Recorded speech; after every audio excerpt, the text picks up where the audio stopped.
My name is Ludwig Ramsey. Job title is I'm Watch Manager A with Lothian and Borders Fire and Rescue Service. I was on a station, on an actual fire station, but now I'm based at headquarters with Lothian and Borders Fire and Rescue Service, where my role is an outreach officer, where I go to the community and try and make links with the community so we can provide a better service to the people we serve.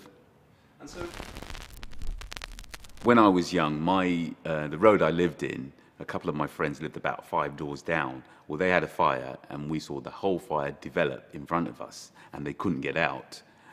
And, all we were doing was shouting orders at them, say, get up higher, higher, so they were going up to the 3rd floor until they got onto the roof.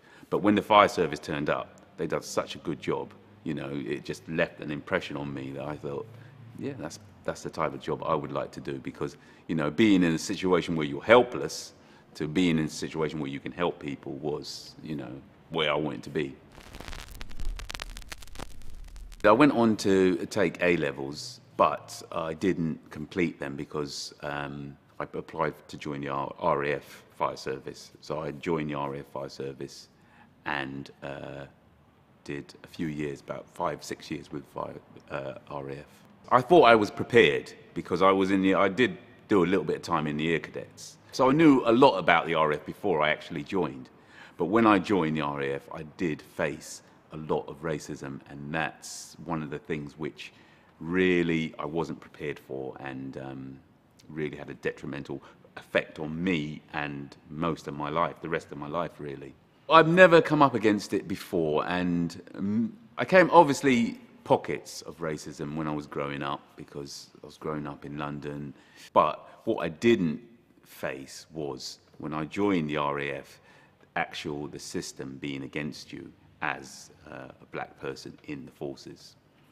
And at first I found that very difficult to handle.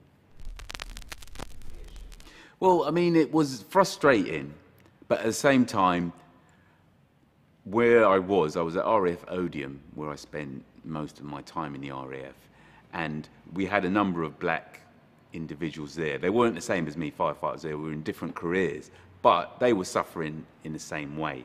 And so a lot of the time we met, we chatted, and just talking to them helped me to think that I'm not the only one going through these problems at the moment. And that was enough to help me through the time I spent in the RAF. When I joined Hampshire Fire and Rescue Service, I didn't know anything about the recruitment process, about the test, or anything.